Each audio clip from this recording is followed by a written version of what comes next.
welcome to the Atheist Experience. We're broadcasting live this Sunday, July 16th, 2017, and I'm your host, Tracie Harris, and with me this week is co-host Don Baker. Hey, good to be here. Yeah, we're glad to have you. So let me just hit a few announcements and then we can roll right into it.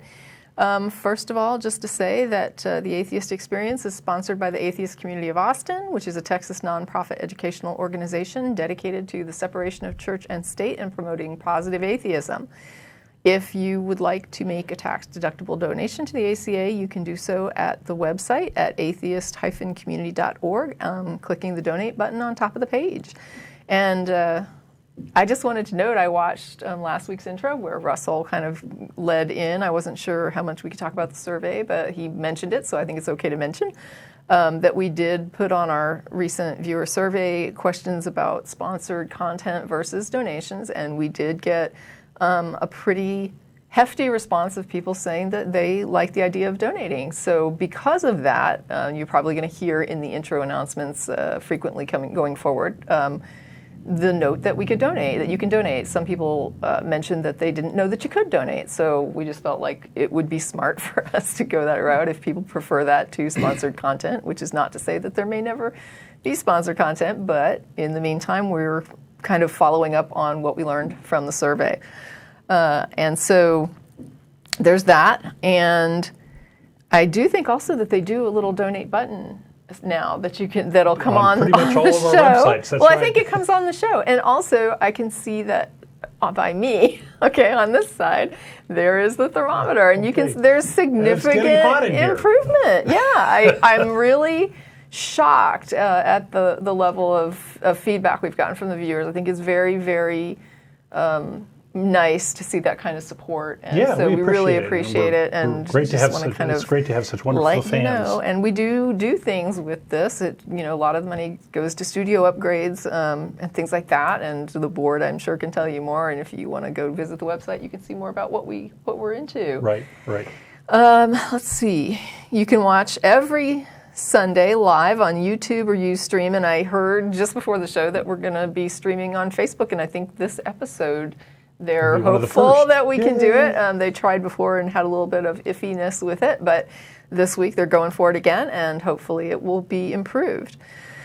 You can comment on current shows at the current show thread that is supplied for every episode at our blog at freethoughtblogs.com/AXP, and you can add comments on the YouTube stream while the show is live and running, is what I heard Russell say last week. So that was news to me, but that's very cool, and so feel free to do that. Additionally, you can write to the show at tv@atheist-community.org, or you can join the Atheist Experience official discussion group on Facebook. Then, if you enjoy this show, you may also enjoy other ACA podcasts, such as The Nonprofits, which airs on the first and third Wednesday nights of each month. Links are available at the Atheist Experience website if you'd like more information on that. And also, after the show, the cast and crew go out to dinner at Star of India, which is a restaurant at 2900 West Anderson Lane. We arrive a little after 6 p.m., and dinner is a social event that is open to atheists and atheist-friendly people. Additionally, on August 26, 2017, we have the Austin Pride Festival that's going to be taking place during Pride Week. ACA will have a booth at the event, and we invite people to stop by and say hello to the ACA representatives. Sometimes there are TAE hosts who go out there and also, help with the booth, so you might see friendly faces that you recognize. On September 23rd, we have the ACA annual Bat Cruise. So the date is set for that if you want to come to Austin, and if you want to make an actual weekend of it. I know that on that same weekend, if you go search in the internet, you're going to see that the God Awful Movies podcast is going to be here in Austin doing their program live, I think, the day before. So be sure and look into that if you're a fan of Noah or Eli, and if I'm leaving anyone off of that list. And we also have a lecture as part of that. And, yes. And we do some sort of events, informal events, where we have a lot of folks in town and they go to comedy clubs or dinner or these sorts of things. And it's very easy to make friends and go off and do your own thing, and meet fellow atheists. And that's true. The lecture is the pre-cruise lecture, so it's the same day of the cruise. It happens in the afternoon prior to the event.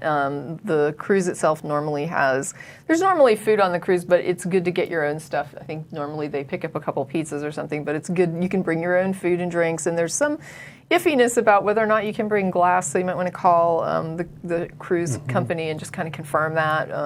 Probably I should have done that before I came on, because we've talked about this before. Yep. We used to say no glass, and then someone told me that we could bring glass, and so now I don't know. And I think that's everything I had for announcements. Okay, sounds so good.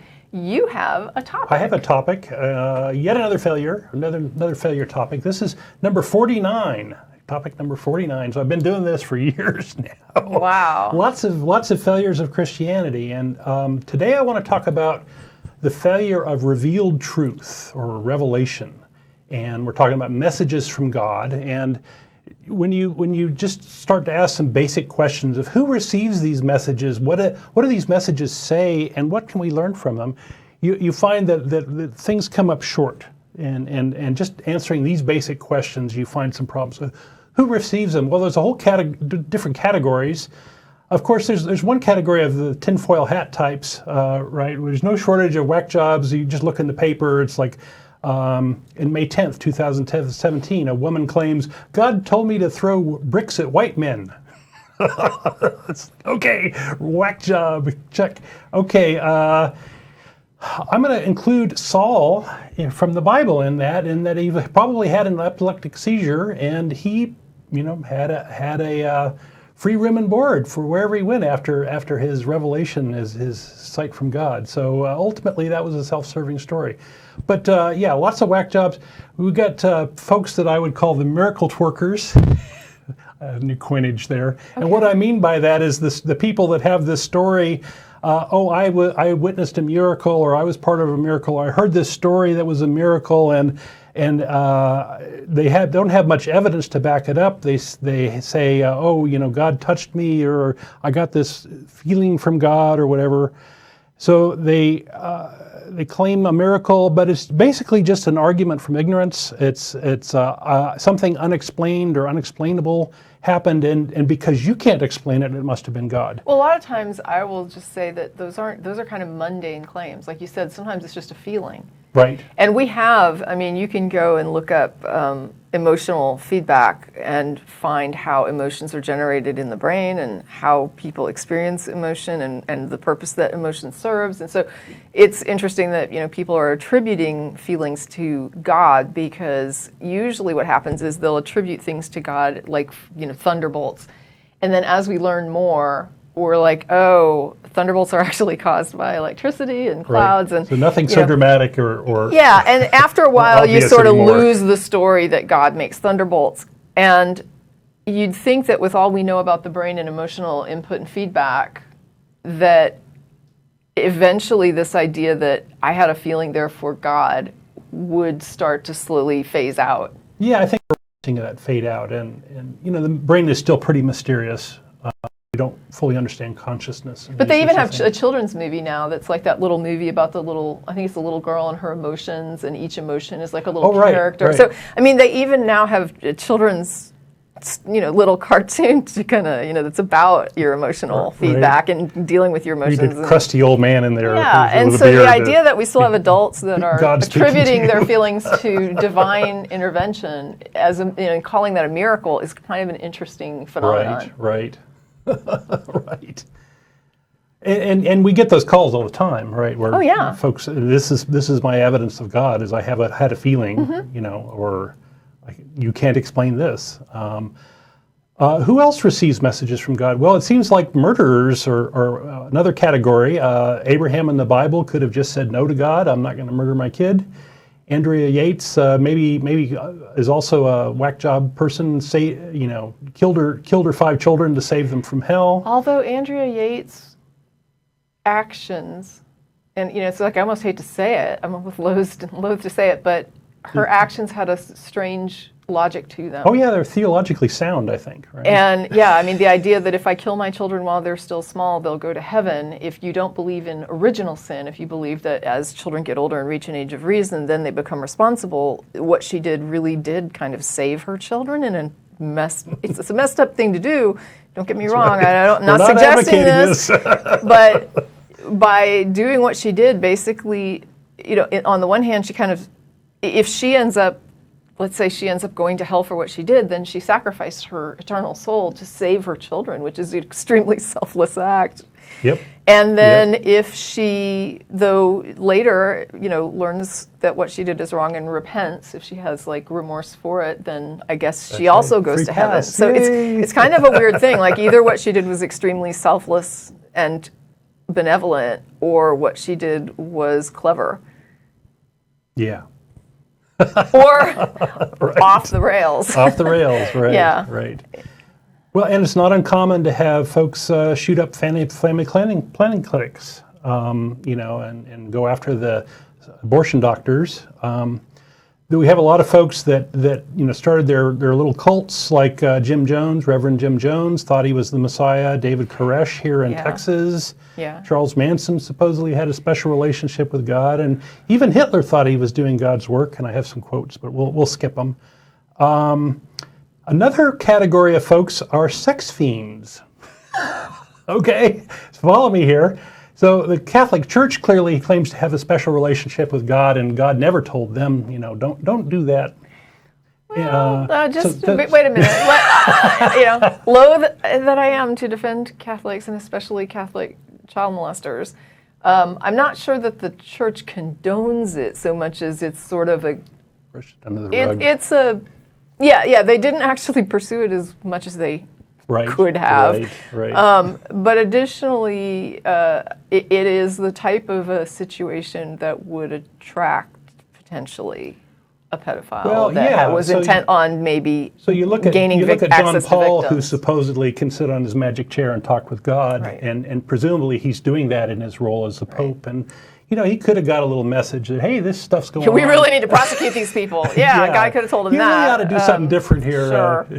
But Anyway. but it is it is one of those situations where if you are the type of person who has difficulty with relationships with adult people, you have a place to hide in a group that says you should remain celibate, and here's access to these families. Yep. So it's a recipe. It's a good place to hide, right? Yeah, it's sort of a recipe for attracting these types of people, which is not to say that there aren't decent human beings employed by the church. I mean, I'm not trying to say that. Absolutely. So what about Muhammad? Well, he had 13 wives. The youngest was age 6. Supposedly he didn't consummate that until she was age 9. Oh, how nice of him. How nice, yeah. This includes God's command to take over his adopted son's wife, and for extra fun he raped his slaves, all of which were endorsed by God. So, yay!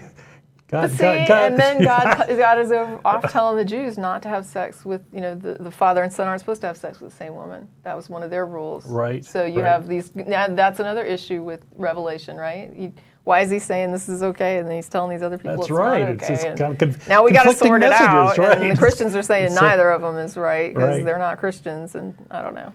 And not to be outdone, Joseph Smith, the founder of Mormonism, had 40 some odd wives, ages 14 through 50. So We had magic tablets, right? yeah, magic tablets. That disappeared. Magic messages from God in what Reformed Or the angel Reformed or whatever, Egyptian. right? He had an angel come and talk to him, which I guess Gabriel delivers revelations too, right? He came and talked to Mary, and he came and talked to Joseph. I don't think it was Gabriel talked to Joseph Smith, but one of the angels came and talked to That's Joseph right, Moroni Smith. or somebody. Yeah. Okay, yeah. So anyway, one wonders whether these folks started these religions so that they could, sort of command these children to have sex with them. Our own Lieutenant Governor, Dan Patrick, who never does anything without talking it over with God, is obsessed with where transsexuals go to the bathroom. So there's another little sex fiend for you. But is he getting revelations, or does he just reason that God doesn't like transsexuals? Or No, he claims he has a special relationship with God, and Oh, okay. he never does anything without talking with God first. And that's after we lost Rick Perry, who prayed for rain, right? right? Yeah, right. And then Yeah. Bastrop burnt up. Pray long enough, you'll get rain. Guarantee it. God's going to come through if you pray Okay. long enough for rain. So, among all these receivers, we never seem to get one who's like an upstanding citizen that has his wits about him and it isn't clearly deluded. So we got a problem with who receives these messages. Well, what do the messages say? Well, what's more important is, I think, what they don't say. They don't have anything new or of use to say for humanity. They're just all myopic in scope or silly or obviously self-serving.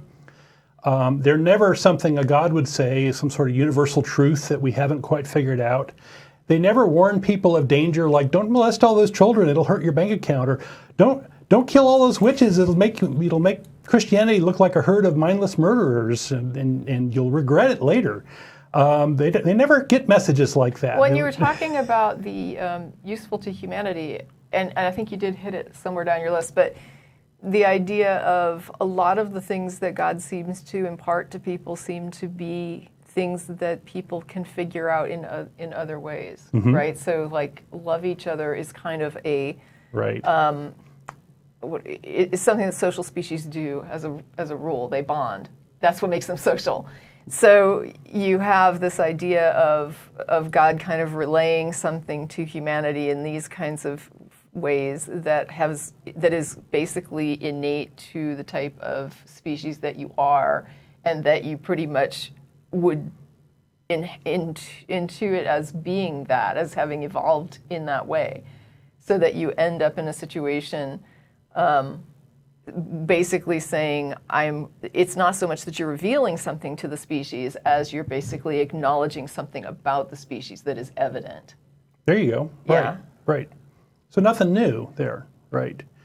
The messages aren't consistent across cultures and times. We talked about the fact that you're getting conflicting messages about your son's wives, right? That's confusing. Why doesn't a Buddhist ever get a message about the Christian God? Well, it's because it's a different culture and they don't believe that. And apparently God doesn't know how to talk to them, even though God supposedly made them.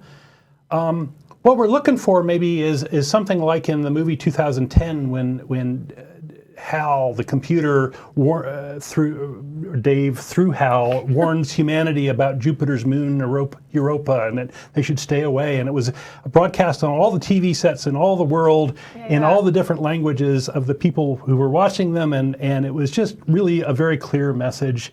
And I'm not saying that would be proof of a God, but gosh, can't we have something at right, that if level? He's going to right? say things to people, let them be useful. Right, right. So what can we learn from all this? Well, there's nothing of substance to learn here. We know of no confirmed messages from God.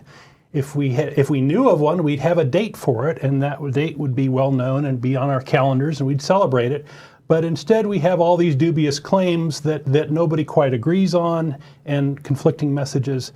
God must be a putz. That's one of the things we can learn. He can't communicate clearly and can't talk to people who aren't delusional or part of a con. It's kind of like how the aliens only visit people out in the rural. Right, You know, like, okay, pick me up in the middle of a road, not in the middle of the highway, right? I wasn't abducted surrounded by vehicles in rush hour. Right. I was abducted out next to this cow pasture. Right, You know, the cows all saw little it. straw sticking out of his mouth. If only cows could talk. Right.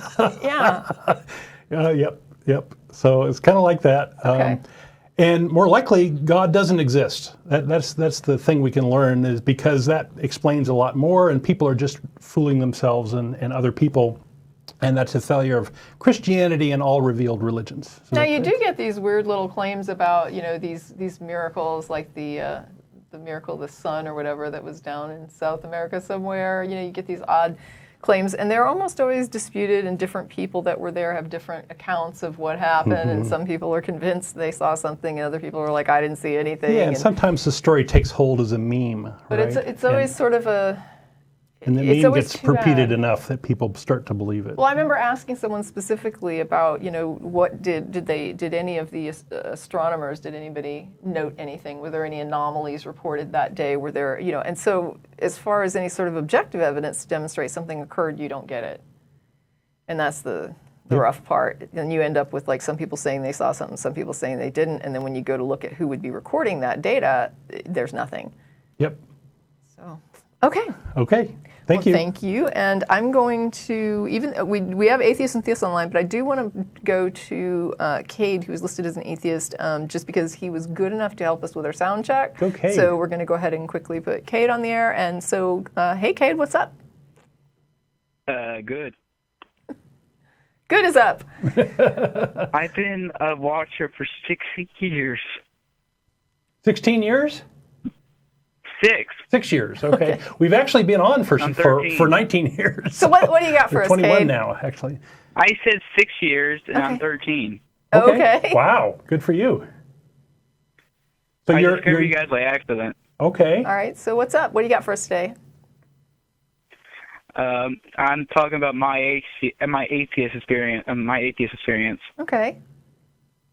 I came from a primitive Baptist household in Chu, Texas. A Cajun family that was not very, very good. It's still okay to me, but it's not a very good, stable household to live in. I have my father. He's back now. My father left me when I was 10 months old. Okay. And I am an atheist. I was atheist for 7 months.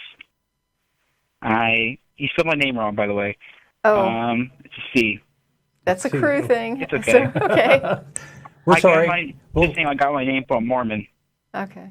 So it's a C, guys. I don't know if we can fix that or not, but okay. So go on. What's on your mind? When I was 7 years old, I found the Satan channel, the Discovery Channel. The Discovery and I found Channel. a video they made. I was wondering why I liked it so that much. They made on human evolution. Okay. They made on human evolution. Okay. And I looked at it, and I was like, humans and monkeys come from a common ancestor. But my grandma, 3 years before that, my uncle is an atheist. Well, I found he's a Baptist, by the way. He's kind of evil to us. He tried to take our land a couple times by moving the fence, and he literally told a Dan Cook joke about how atheists, when they die, they turn into trees, and that was hilarious to me. And I was like, atheists believe they come from monkeys and all that. When I was like 4 years old, and I watched that Discovery Channel video. Then, like, for 3 years, I was a Jew because I found evidence for Jesus never existing. And my family is, I'm just saying, I was atheist after I watched this channel on YouTube and what's his name? Seth Andrews. Okay, yeah. There are a lot of good resources on the internet now. Yeah, and my family, I have this aunt, I converted her to atheism 5 times in 1 month. And she's it sounds afraid like it of hell didn't for take. some reason, even though she admitted, what? She Sounds like- admitted that hell, God, denied fist. And she said, I'm afraid of going to his hell. You just admit he doesn't exist. Yeah. How stupid are you to believe that? I don't mean to interrupt, but I'm having trouble kind of following the point. Like, where is this leading? He's telling this story. I'm just trying to... It sounds like a lot of stories. Yeah. I mean, is there something linear? My family is very, very rude to me because I'm an atheist now. Oh, okay. I just feel sad I can't talk to anyone who shares similar beliefs to me. Well, as you get older, you will go to high school and college and be out in the world, and you will make all sorts of friends. And it may be that in the short run, you don't have very many atheist friends. And that's going to pass, and that's going to change. Are there, how many, like, so you're 13, so you're in middle school right now, is that right? Junior high. Right, yeah, that's what I would call middle school. And so there may be at one of the schools near you a secular student alliance. You might check with some of the high schools or even a college. I live in the Ku Klux Klan capital of Texas. That's going to be very, very unlikely. Yeah. It depends on who's around you. I mean, I don't. And the other option then that you would have would be online resources, like online forums, where there's atheists, that are The ACA has a interacting. Facebook page. There's a Ask an Atheist or about atheism. Yeah, about about.com, and I'm sure there's other ones as well. There's some meetups. I don't know how, what the nearest city would be to you. a 13-year-old wouldn't have travel. Conroe or Woodlands. Okay. You might have friends that drive. Okay. I mean, I had older friends when I was. Well, it won't be long until you have, wheels and transportation, and you can go out and meet folks. There are a number of atheist groups in Houston. I know. There's a lot on Facebook. And there's online is many. something you could do right now. Yeah, and there's blogs where you can go and comment and interact with people too, like at our blog. But there's also other atheist blogs that you So can follow. you're not alone. A lot of folks. The channel gives me hope. Good. Good. Good. Well, I hope that you will embrace your skeptical thinking and apply it to other things besides religion. And, there are lots of cons out there. There are a lot of marketing schemes. There's a lot of fake medicine claims. There's all sorts of stuff.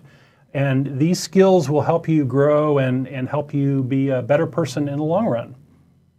Yeah, one of the things I always Okay. like to tell, especially young people that are in situations like yours, is a good way to sort of release that pent-up frustration is to start your own anonymous blog and just kind of blog about it and just say, look, you got a YouTube? Did you say?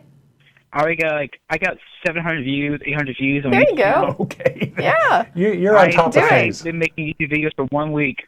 Okay. Well, it isn't even so much about like the number of views as it is just having a place to express your experience, to be able to Right. say, this is what's happening to me. I live in this little tiny town. It's very, very religious. I'm an atheist. I have no outlets. And here's what happened when I went to church today, or whatever. Here's what my aunt is doing. And I think, definitely get the message you can talk out there. it out, and you can meet people that way.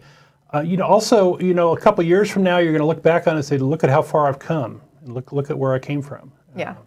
So don't think your situation is permanent by any means. It gets better. It gets better. Yeah, you've got some great things ahead of you. So Okay. and lots of time to explore. All right. Well, thank you, Cade, for your call today. Okay. All right. And have a great one. Glad you called, and do definitely reach out. Okay.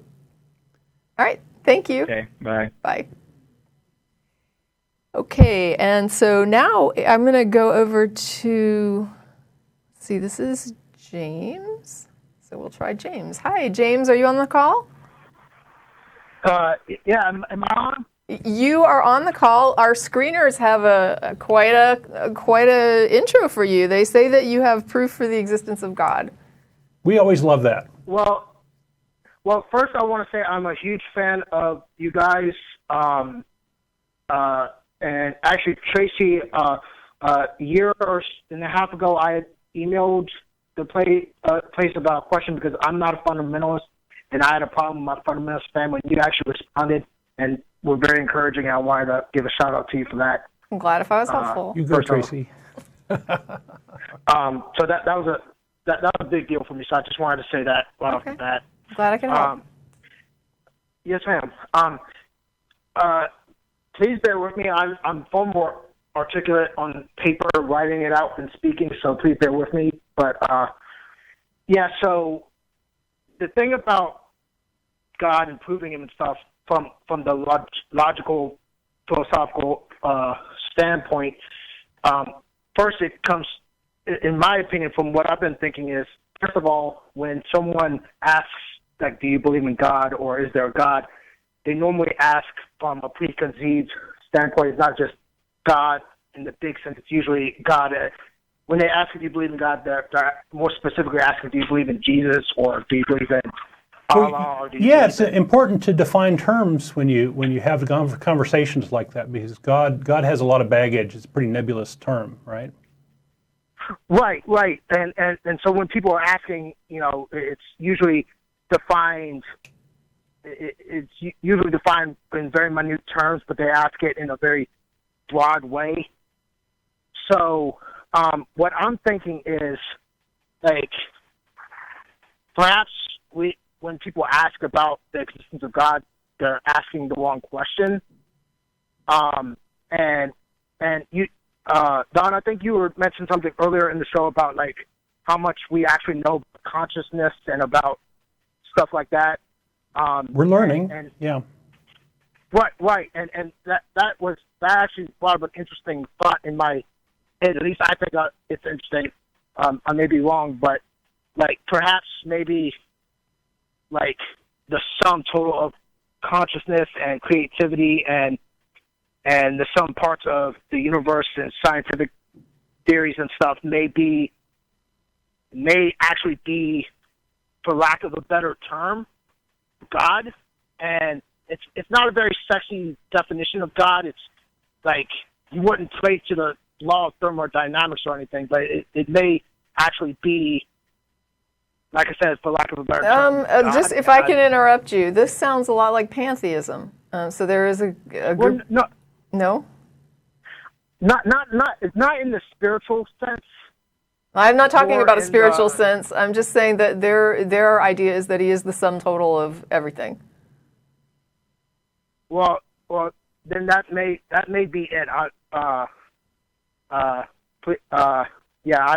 speaking as a layman, and so what I may be thinking may have already been touched upon by other people, but that's what I was thinking. Yeah, you might look this up. If this is an idea that interests you, pantheism is the idea that the universe or everything is God.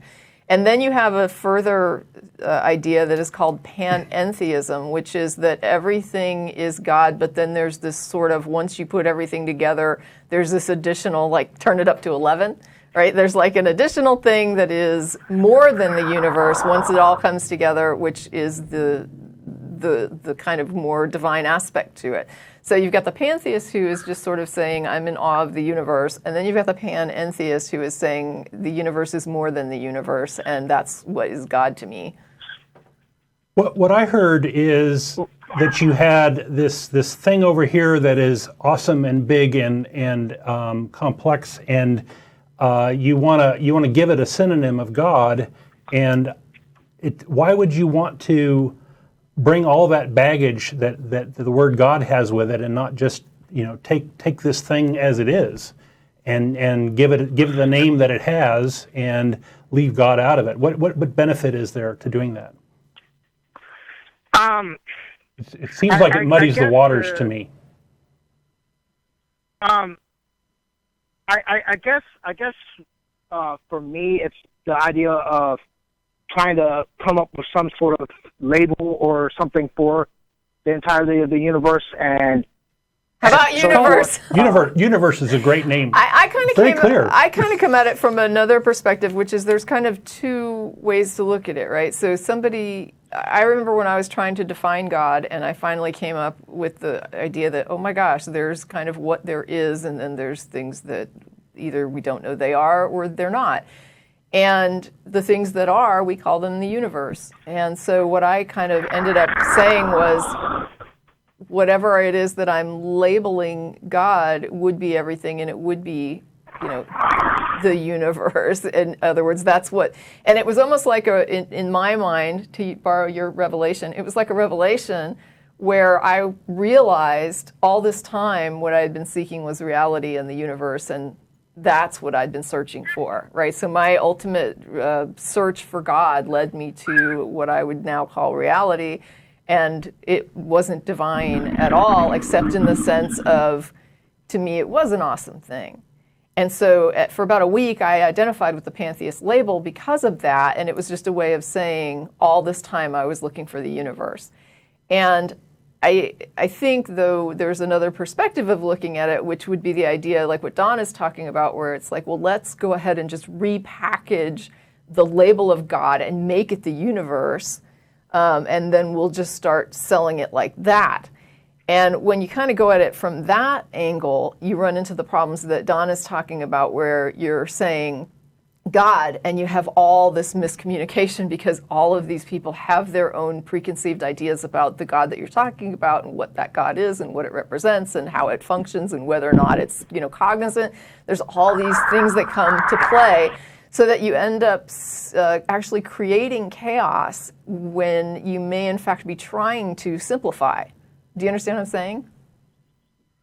Right. Okay, so I'll be honest with you guys. I've been on the fence between religious and atheist for quite a while now, and I think you guys have successfully deconverted me. Well, we're just asking questions and trying to get folks to think a little bit about it. A lot of folks don't think very much about their religious upbringing and their religious claims that they claim to believe, and when you start to do that, they start to get very murky and muddy and confused. Yeah, the more you search, the more you really search in ways that make sense. Obviously, there's a lot of people that would have you search in ways that don't make sense because that works for their benefit. But I wouldn't recommend those ways. Well,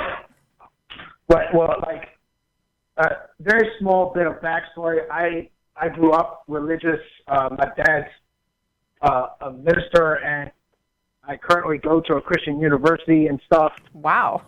But for many years, I've always. I'm not I've never been much of a fundamentalist, and I've always been, questioning why things are in the religion I've been brought up in. Mm-hmm. And for the last year and a half, I would say, of course, considering my environment I'm in, I can't be too outspoken about it, but Sure. I've been kind of leaning closer to the non-religious atheistic side. Mm-hmm. And I would say spend about a week in the pantheist camp and then just come on over to the atheist label. Read some Spinoza, It's maybe. a nice transition. I feel like I've been in the pantheist, for lack of a better term, pantheist camp for a little while now, and I'll be honest, I think you guys kind of convinced me. Well, it's a pleasant thing to think, there's something out there that is watching us and caring for us and making sure things are going okay, and if I have a problem, I can talk to them. And these sorts of things, they're very comforting thoughts. Yeah. But Another comforting thought, though, is I'm self-reliant and I can do this myself. But I was just going to say, let's file that under wishful thinking, because we don't have any evidence for that. And I mean, ultimately, you can say all day, I think you guys convinced me. But in the end, what convinces anybody is what they make of the evidence. So, I mean, it's just about looking at all the angles and looking at what's in front of you and drawing your own conclusions. And there's never going to be, I think that, don't get me wrong, I'm not harshing on you and I understand what you're describing. But this idea that someone convinces me of something, it's almost like, if that were true, if I believed something because Don was very convincing, as opposed to I looked at this evidence and convinced myself. Yeah, he's just so charming and influential. But the reality is that you really don't want to be convinced by someone of something. You want to examine what they're telling you, look at what they're giving you, look at what other people are giving you. You want to look at all of it and ultimately draw your own conclusion, because those are the conclusions that tend to stick. And when I say stick, I don't mean you never change your mind, because when you start drawing conclusions that way, you begin to realize how flexible conclusions can be. But it means more when you have a clear understanding of why you came to something, and can articulate that to other people because you came to it. Not because someone said something to you that sounded really smart, and so you were just like, that sounds really smart, so it must be right. When you actually understand what got you to your conclusion, you feel more solid about it. Amen, Sister Tracie. And I would emphasize, if you have a well-working bullshit detector, it's going to help you in life in lots of different ways, and not just religion, these sorts of things, and looking at the evidence and looking at skepticism and these sorts of things. And I look at evidence all the time in my job. I'm a computer programmer. When I go find a bug, I look at what behavior there is, and what's it doing, and try to reason backward. What is this computer thinking based on what it's doing? Yeah. So anyway, those skills are very helpful. It's not just religion; it's all sorts of things. And this is why I don't like the idea, and it's not every religion, but I don't like the idea when a religion puts forward this thing and they basically say you don't need to understand or you're not meant to understand. And it's like when you come to conclusions that you have been told to accept, but you're told you shouldn't or don't need to understand why you accept it, that's a problem right there. That should be a huge red flag that someone's selling you Those something. alarm bells should be ringing really loud, right? Yeah. Well, all right. Good luck with your journey. Yeah, it was a very interesting call. It was a little different angle than I expected, but I enjoyed the talk. I actually very much appreciate everything you guys have said. It means a lot. It gave me a lot to think about, and it means a lot to first-time caller. You guys have been great. All right. Thanks for the thanks, guys. Okay, well, thank you very much. We're going to let James go. Goodbye. Bye, James.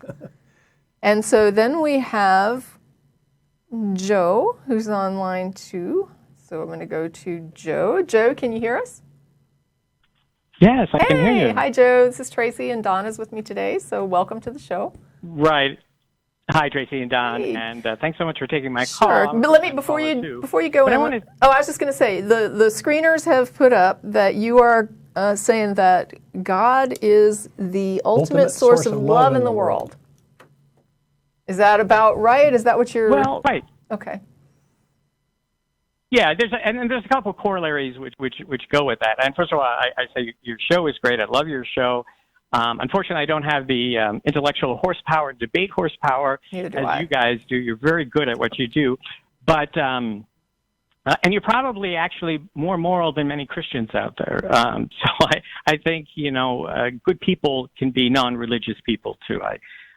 We're both just seeking the truth, actually, and I think so few people do that today, where they approach it with some intellectual rigor, seeking the truth. And I listened to Dawkins, and he kind of converted Young because he didn't find the God of explanation. He found natural selection with random mutations as being evolution, and he really didn't need a God of explanation. And I agree with him at all. I think we could explain a lot of things, maybe the beginning of the Big Bang, but the rest is science, and science will fill in the gaps. But what I believe in, I think there is a God of love. I think love is a metaphysical component. Now, there are changes in brain chemistry, but they seem to happen after the feelings of love are initiated. So it's like the chicken and egg. Now wait a minute. You're saying then that you do not believe that things like the chemicals in your brain, like dopamine and that, are actually what drives the feelings that you feel. You're saying you don't believe that your brain chemistry. Yeah, no, by background. Because that flies in the face of the models of how emotional feedback occurs. Like you have an event that happens, you feed that into your brain, and then your brain responds with an emotional response that it gives back to you, and then you become aware of it. Like that's the model of emotion. You become aware of love. Yeah. You become aware of fear, you become aware of anger, you become aware of all of it once your brain feeds it back to you, and then your conscious self is given that information from the unconscious parts of your brain that regulate that. Right. There's no doubt. If you look at cocaine, you take the cocaine, you get the neurotransmitter release, and then you have the feeling. Right, and when you have a person, when you bond with another person, it's the same thing. That person then sets off these good chemicals that then give you these good feelings. It's the same way. You have a stimulus and a response. Right, but if you think about what we're fishing for is... Hold on, let him go. Go ahead. Instantaneous love feeling.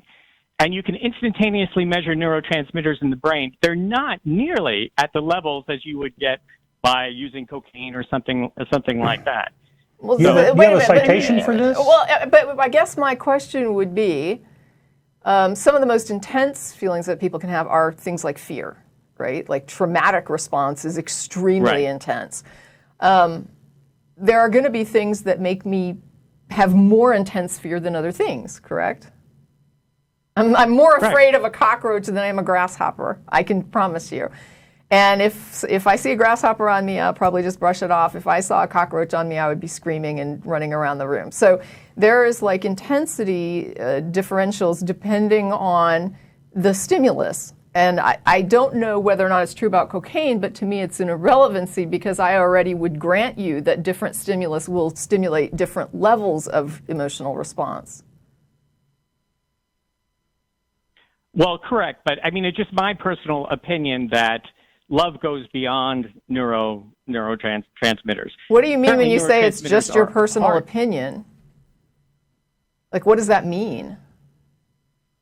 You just think it for Well, reasons? It sounds to me like you've got No, this because big there's wonderful scientific thing whether that's is this. a delay in neurotransmission after the initial feeling.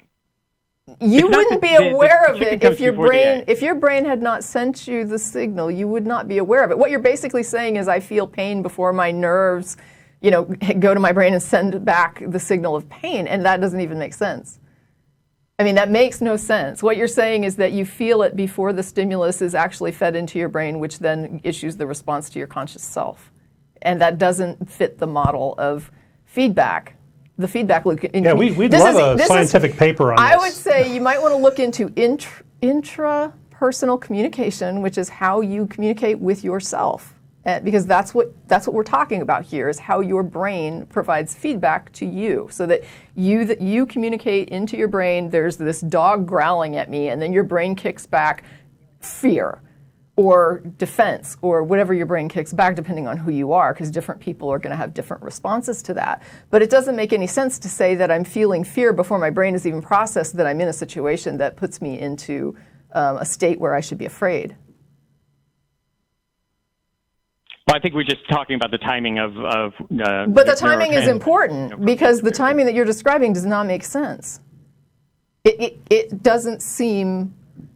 Yeah, that's why I'm fishing for a scientific So paper you or think something, if I'm because feeling love, you've got this then claim neurotransmitter- and you're not backing it up with evidence. And I understand that maybe you read it somewhere or whatever, but we'd welcome to take this offline on the TV at atheistexperience.com. Well, go ahead, go for another couple minutes, go for a minute or two. Just let me know if I've misunderstood something. No. I don't think you misunderstood. I think we're just talking about the timing of neurotransmitter release. And if we just take the premise that love is also metaphysical, it's not entirely. I don't know what that related means. to Can you define neurotransmitters. what you mean by metaphysical? It's part of mysterious. Part of the soul. It's part of our spiritual nature. Okay, I don't understand what a soul and spiritual nature are. Can you explain what you mean by that? Okay. I believe we are people that are both spirit and physical. Okay, what are you calling spirit? Okay, so spiritual soul. Okay, that doesn't help because I don't know what a soul is either. So can you explain to me what is a soul, what is a spirit?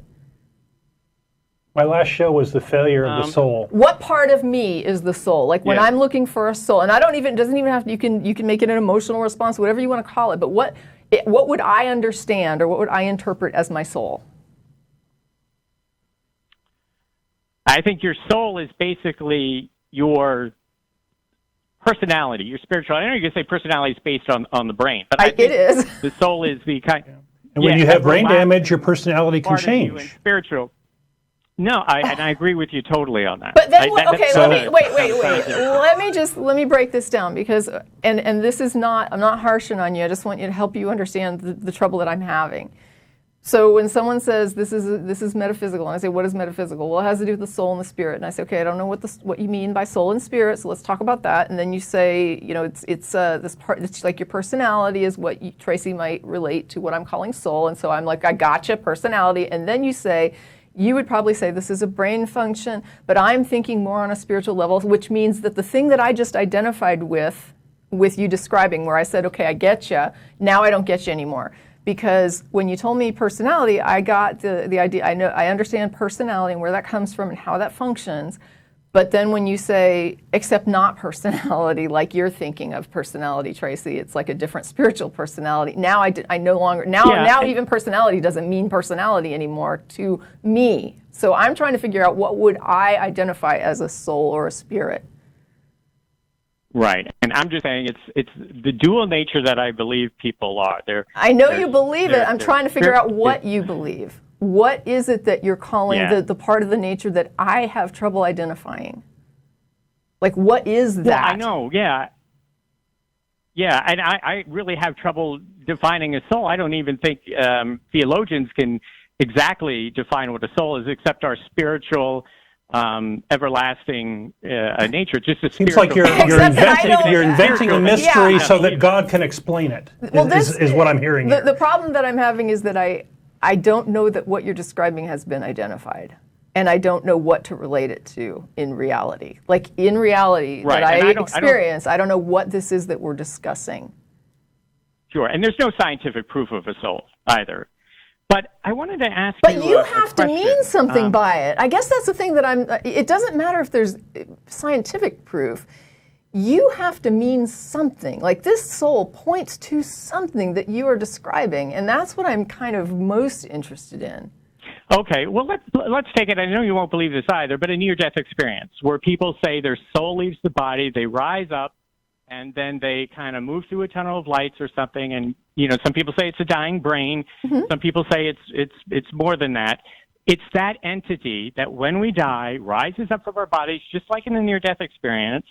So it's a spiritual entity, not dependent on our bodies for life. But what would that be? What would that be? Like, what would it be? Because if your brain,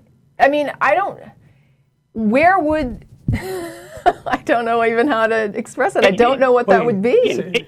It seems like it's a common facet of a lot of religions that you're gonna cheat death, and you're gonna live on, and you're gonna be a spirit or I guess here's a ghost the thing. or other a soul. other social species have emotional feedback, and they have similar emotional feedback to what we experience. And so I guess my question would be, and I'm not being flip, but for example, rats are very social. Right? I mean, they're social. They've been involved in experiments where they show what seems to be a tendency towards sometimes, I don't want to say altruism, but empathy toward other rats, for example. They'll get disturbed by another rat experiencing pain or something. And so I guess my question would be, do you think that, like, when a rat dies, that a rat is seeing itself, and that the rat personality is embodied somehow in what? Like, what embodies that? What would it be? Yeah, no, and I would totally agree with you with the rat, and mostly because the rats have no concept of reason or morality. Well, certainly they reason. They're very good at mazes, right? I mean, they understand the goal, and they understand how to, you have to be able to reason, or you couldn't work a maze. Well, I guess I'm talking about the higher levels of functioning of morality, of right and wrong. Rats don't know right and wrong. Well, do you have to have right and wrong? The rat does have... He does understand, though, that there's something not right when the other rat is being tortured. Like, the rat won't eat if the other rat is shocked when he eats, and he sees that. So how is that not a concept of wrong when he says, if I eat, that rat suffers, and so I'm going to not eat? Isn't that kind of a demonstration of a moral tendency?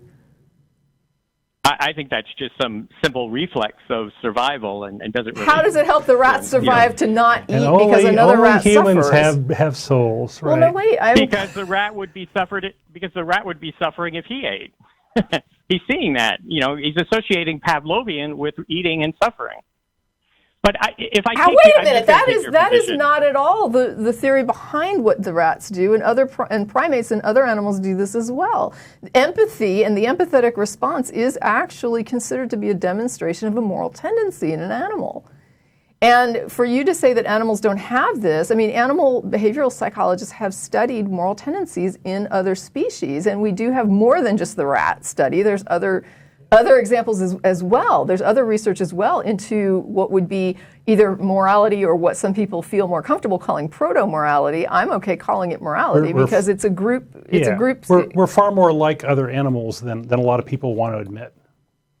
I just have... Right, but I just don't think animals have a high concept of right and wrong. But if it's your personality, they have personalities. I have cats, and they're all different. Well, they have personalities, Right. too, but I don't think they have higher-level cognitive function. Why would higher-level cognitive function... Stealing a banana from another monkey is not right. Why would higher-level cognitive function be important if personality can transcend the physical? Why wouldn't the personality of a cat transcend the physical? Why would whether their level of reasoning matter? Do you think that people who, for example, have damaged brains no longer have souls? No, but from the point they of can't view reason. Saying, if a cat steals, if a monkey steals another monkey's banana, it doesn't view that as why wrong. does that matter to the concept of the personality? That if I have an existent personality, it can transcend a physical body. Like, why would whether or not you have moral reasoning be important to that? Like, this feeds into that initial question: what is a soul? Because why would a soul require higher level reasoning or morality? Why wouldn't it just require particular bonding feelings, for example? Because I think a soul becomes responsible for its actions, whereas a monkey is not responsible for its actions. We can have morals without God, believe it or not. Well, I agree we can have morals without God, but I'm it. more curious about why the type of personality matters with I mean, if it has a personality, why wouldn't that personality transcend the death of, the rat or the dog or the monkey or the person? Like, if personality can go on, if that part of the brain that produces personality can go on after the brain dies in some unexplained way, why would being able to understand morality even matter? Well, it wouldn't. It wouldn't. Okay, so then a soul is not all. contingent on whether or not you have a capacity for moral reasoning. Do you think religions have anything positive to say about morality? Well, that's a whole kind of other thing. That's a big can of worms, isn't it? But I mean, but of course I do, because I think they do a lot of things wrong too. There's one question that I've always been wanting to ask. Okay, do you believe there's no greater love than laying down your life for your friend? I don't know that love requires death. well, no, he's not asking that. He's asking, would there be some other example of a greater love? Yeah, I think that there might be a greater love. Let's see. Taking care of somebody who's sick is a fine example. God wanted Abraham to prove his love by killing his son, not by killing himself, right? Right. You go barking up the wrong tree, because I think the Bible is bereft in so many ways. It's history. Right, but the point is, what if somebody said, I will kill somebody else that I love because I love you more? I would sacrifice someone else I love. That's the whole Jesus story, right? So, God loves you so much, he killed his son. Two wrongs don't make a right. So the American soldier that throws himself on a hand grenade to save his platoon, what greater love could he have done? Losing someone he loves more than himself. If I love someone more than myself, let's say I say I love you, and you say, is that the greatest love? And I say, yes, I have the greatest love. If you were in a chair and my child was in a chair and I could only save one of you and you were both going to be electrocuted and I had to push a button, I would save you and let my child die.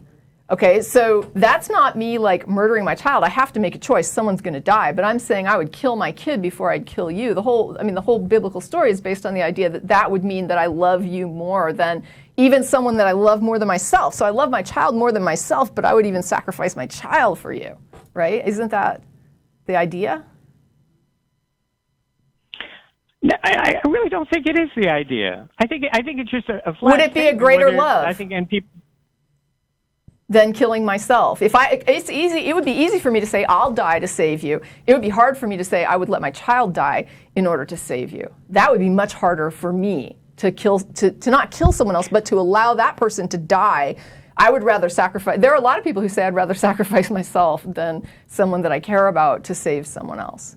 Like the whole trolley dilemma. There are people who are like, I would rather be if I could be on the track and kill myself, I would do that. If I could derail the train and die, I don't want to kill anybody on the tracks. I don't want to hit the hitchhiker. I don't want to hit the group. I'd rather just kill myself. Right. And I'm not talking about a suicide or suicide by cop thing. I'm not talking about something like that. I'm talking about you're in a situation like the American soldier that threw himself on a hand grenade. Sure. And you said, is there greater love? But he knew that would have killed his friend. But you asked, is there any greater love? And I'm saying maybe if I would choose you to save over my child, that might be a greater love, because I would almost rather die than kill my own child to save someone. But if I was willing to kill my child to save them, then that would be me giving up somebody I love more than my own life to save you. And I think that would be a greater love. I know. I think that's a fine example. Unfortunately, it doesn't relate to any religious parables, does it? Well, no, it does, because there's no greater love hath any man than to lay down his life for his friends. And I'm saying the guy who would kill his own child for his friends loves them more. That's right. Good beer buddies. Yeah, but you're bringing the child into it. Because you asked if there was a greater love, and that's the first thing that came to mind. She answered your question. That would be a greater love. What was the point of the question? The point of love is if your life is in peril, or do you ever hear the story of St. Maximilian Kolbe? It was a Catholic priest in a concentration camp, and there was an escapee, and the Nazi guard took out 10 prisoners to shoot randomly. Took out one guy, he said, I have a family, I have a daughter. The priest came, he said, no, take me, put him back in line. I'm a Catholic priest. Okay? That's the types of situation I'm talking about, not choosing between a kid and me and all that other stuff. What if the guards said, we will let this guy with the family go, but we won't take you, but we will take your wife, and now he still says okay? Well, I mean, I think that would be up to the wife to make that decision. But just go with that. Well, the guards are making the decision, really. I mean, they're going to kill somebody, and it's up to him to decide who. The commandant makes the decision. Right. I mean, it's a situation where the guards have put everybody in a situation where no one may act morally. Really, they're all going to act kind of in a way that is difficult. Like you said, he can give up his own life, but what if they said the only way this man's going to ever see his children again is if you give up your wife? And the guy loves his wife and would rather die. I understand, but he can't. Right, but Catholic priests aren't married, so the only thing he could give up was his life. Okay. Right, and in that situation, would there have been a greater love that he could have committed? What about if it was his mother? Would it have been of a greater love than to stay in line and say, hell no, I'm not being executed. I would agree with you that you would have to have some compassion or concern or care or call it love, whatever you want, in order to be willing to put yourself in there for that child. For example, if someone were going to murder a child and put a gun to a child's head and then said it's either this kid or you can stand in for them, yes, I would die for that child. I think most people would. I think there are people that wouldn't, and I would not fault them for that. I don't think they're evil people, but I don't know that I would even think about it. I think I would just, instinctively be like, "Do not kill this child." So let's pop up a level. What does this have to do with God? Well, I'm just saying that because at the time, okay, for example, no Sanhedrin person would give up their life for a beggar at the time. The only time where you would die would be in the glory of battle. Who? Wait, what are we talking about? When? Is this the story you were talking about? Is that the context we're in? No, I'm talking, the topic is we're off God. And I'm saying this is a quote from Jesus, which was kind of novel at the time. No, because people have been dying for other people since there's been wars, right? You go off to war in order to protect the people you leave home. So people have been dying for each other since there's been opportunity to do so. Right. I said minus the glory that had been there for dying for one's country in war that was promulgated through the armies. You don't think there was such a thing as self-sacrifice? You don't think people died, for example, for their children, or people that threw their lives on the line or for their communities, or right? There's even not enough food. Who gets the food? Generally, the kids do, right? Usually the child gets the Sometimes. food. The parents do that. But all I'm saying, not all the time. You're right. But all I'm saying is that it's probably true that there is no greater love than doing that. I mean, I guess a person can look at it that way. I'm not going to sit and argue with you about the value that you place on particular types or styles or demonstrations of love. I mean, it's kind of here and there. Can we agree that killing your kid is a bad thing and it's not a demonstration of love? Oh, my God.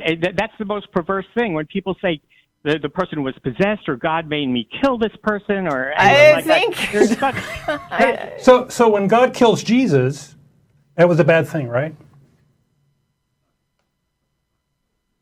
And not a demonstration of love. No, it's perverse. It's perverse. Well, I think besides the sin issue, I don't want to go on that, but if he said it, then he did it. When I was in the Army, the drill sergeant did everything we did and did twice of it, and we had a lot more respect for him. Christ went through life as God so that when we suffer, when we're in prison, where he says, I've always done it for you. I came and I did it for you as a human being. Bullshit. Just like the drill sergeant example. You have much more respect when someone goes through those exercises and basic training in the Army and does it better than you than just telling you to do it. So do you think if someone commits murder and someone else is willing to go to the chair for them, that we should allow that? Is that a good thing? Is it sacrificial? What is it called? If an innocent person says, sacrifice. I'll take the chair and let this murderer go free, would that be good? I think it's morally reprehensible. Right. I don't. I would wonder why the person who's guilty. I would wonder why they would take that place of that. No, the person who's innocent. Who made the rule that there had to be a sacrifice? Let's say who made that rule? Let's say it's somebody that's against the death penalty who basically says, I will die as an innocent to save this other person because I find the whole death penalty completely wrong. Yeah, I mean, the whole idea that the only reason anybody, in the Bible, the only reason anybody had to die is because God set up this system of sacrifice, which is really weird. So he's killing himself to appease himself for a rule that he made up. What a bunch of bullshit. He could have just said, treat people well and I will judge you on that. Instead of people must die, right? I mean that nobody had let's be clear on this. Kill people and call it love. No one had to die, right? Like this is an example where you have a situation where all these people you got your military troop there, and they're not in any danger, and someone pulls the pin on a hand grenade, throws it down, and then jumps on the grenade themselves. How does that even make sense? Oh, that's love. Well, because all four people would die that were there. Right, but the guy who pulled the pin gets snaps for then sacrificing himself on the grenade that he just unloaded? I think you're talking about the same guy. Yeah. The guy who set up, the guy who sacrifices himself actually put everybody in the situation that's kind of like where what they're we're talking about here, right? If we're talking about Jesus as God or the Son, it's all confused. Who would applaud that? That's like, why do you get snaps for that? It's like gory performance art. I'm talking about a grenade that's thrown in from the enemies. When someone wants to intentionally but if we're kill talking about themselves, Jesus, suicide. right? And we're saying that he's God. He pretty much he's the one that pulled the pin on the grenade. He pulled the pin on the grenade himself, then threw himself on it, right? I mean, he's this is awesome. Because I think, that's right. And I agree with you. I agree with you, Tracie, completely. I don't think that for our Christian salvation, or as God for our salvation, that Christ needed to die. He did not need to die. Correct. God could have blinked his eyes and saved us. Sure. So then you don't get points for killing yourself when you made the need to die. But just don't look at the killing. Look at the suffering, right? So there was no need for the suffering. Is it just suffering porn? I would love it if Christians worried more about the suffering that they have caused other people in the world. Christians have murdered and tortured Jews and witches and all these things, and they've caused far more suffering than Jesus ever went through. If Jesus went through any, if he even existed. But I guess my whole thing is that I don't get this whole suffer porn thing. It reminds me of Mother Teresa and how she was all into the suffering and seeing people suffer, and it's just like, what in the heck? I mean, how is that beautiful for someone to suffer? And how is it meaningful for them to suffer unnecessarily or to just sort of self-flagellate? How is that beautiful? I don't get it. You agree. I agree with you. I don't think self-flagellation. Some people, unfortunately, and in my profession, I see cancer people suffering all the time. Right, but the story of Jesus is a story of self-flagellation. This is what I'm saying. Jesus tortured himself. He didn't have to. We just sat there and went through this and said, he didn't have to set up the system this way. He chose a course where he would suffer just for the sake of suffering because it wasn't necessary.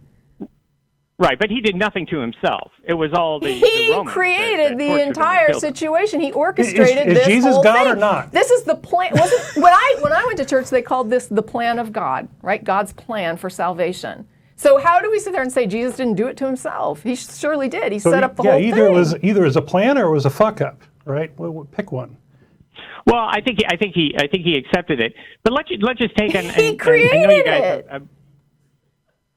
He didn't just He accept accepted it. it. He orchestrated this on himself for no So you think- reason. You think he made the Sanhedrin and Judas and all those people come to him, arrest him, prosecute him, and Pilate If I sentence believe him? that God- salvation comes through Christ and this was God's plan of salvation, the answer to that question has to be yes. Yes, I believe Jesus did So all some of this, kind orchestrated some kind of all of mind this. control over all these people, right? No, what I'm he had some kind of saying, mind control. what I'm saying is that when you are a God and this is what is your plan is contingent on, it's not going to fail. God created the universe according to the story, did he not? Is God the same as Correct. Jesus Okay, or not? you know- Did he know when he created the universe the course of events through to the end of time? Is he all-knowing? Yes. Okay, so then he knew when he built it that he built it in such a way that all of these events were going to play out exactly as they did. Did he not set up a universe where the Sanhedrin would do what they did? He could have built a different universe. He built this one. So yes, he did build the universe in such a way that this would necessarily occur. That's impossible to Yeah. argue otherwise.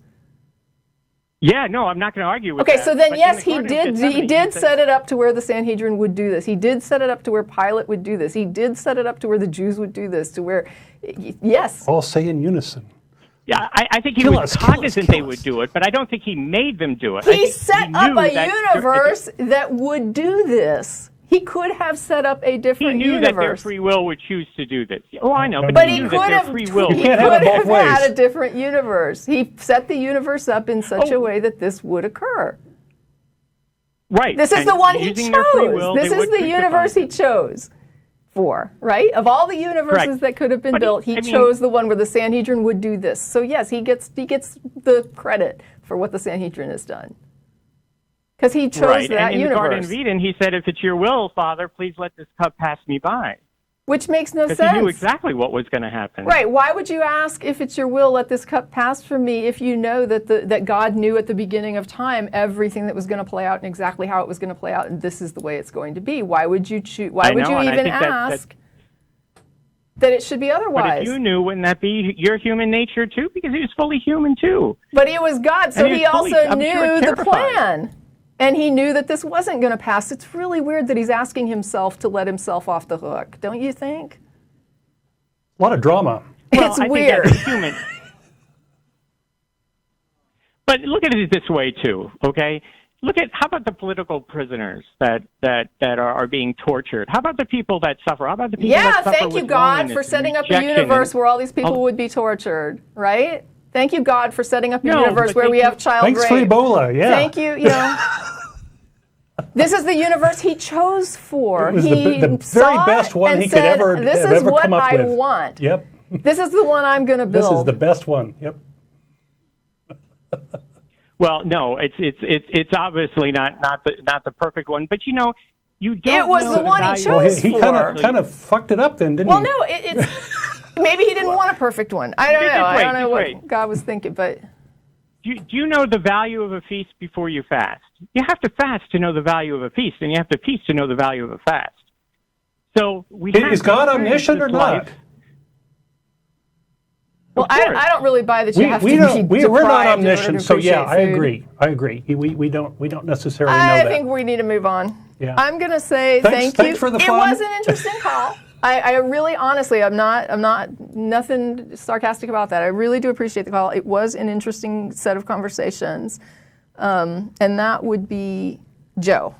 So thank you. Thank you, Joe. And I'm really, I That am would be glad me. I'm glad That that would- you called. Thank you. All right. Yeah, and the other one thing for hell is eternal suicide for hating love. That's all it is. All right. We'll figure that one out If you don't in the hate next love- hour. God Right, is love, okay. and if you Thanks, hate God, Joe. we're going to hell. We have other callers and we need to get rolling here. So let's move along. Thank you. I know. Thank you for giving me so much time. You know, We you did. guys do that. I'm Okay, we'll hurting. see. I'm sure people are like, uh-oh, Tracie. Okay, so next, let's see. This is, I want to get John on because I think this is an important question. John is a theist. Let's see. Hey, Number well, three. let's let him do answer this. the question. Okay, so this is, I just want to make sure I'm hitting the right button. Okay. Okay, John, you're on the air, and let me just read the question real quickly, and we'll see if we got it right. You're a theist, you're engaged to an atheist, and you have a child together, and you want to ask about atheism and how to raise the child. Is that right? Yes. How Okay. are you guys? And Joe rowdied you. I think Joe rowdied you guys up for me. So We're good, but I'm going to tell you, you're talking to the two hosts, and there's a few more, but you're talking to two hosts today who neither of Don't whom have have children. kids. We So don't have we'll children. do the best we can. no problem. Yeah. So and don't judge me now because I'm trying to keep an open mind. This We're not. This is my fiance, and we have a kid. So We're not I should talking be married, about. We're not technically. talking about. We're not going to ask you about defending your beliefs here. We're just going to try and help you with your dilemma. So you go ahead. So we have a 2-year-old, and she's an atheist. I'm a Christian, just so you know. I just say biblical Christian. You could say evangelical or whatnot, but biblical Christian, I believe what the Bible states. So, and so we have different worldviews on how we should raise our child. My worldview, I think there is an author to life, and I believe really where she comes from. She doesn't really think about it too much. Mm-hmm. There could be, there could not be. She could really care less. Okay. She's very intelligent with education and DNA and all, and evolution and all that stuff. But she doesn't think 2-year-old, that. you say? Yeah, he said two. Go ahead. Yeah, 2.5 He years. knows about evolution? she She's doesn't a 2-year-old? Let me just ask, and this is okay, and I promise. Wow. Okay. Now wait a minute, John. She's very smart. Listen, Wow. she's smart. Okay? I just want to. Okay. John, I have a question, and the reason I'm asking is just to get a handle on the environment here. So, when you say that you're a Bible-believing Christian, just to kind of get where we're coming from, are you a young Earth creationist? No. Okay, so you are a little bit flexible as far as like the creation timeline and stuff like that. You're okay with certain sciences, right? Yes. Okay. And I'm still studying it. And that's cool.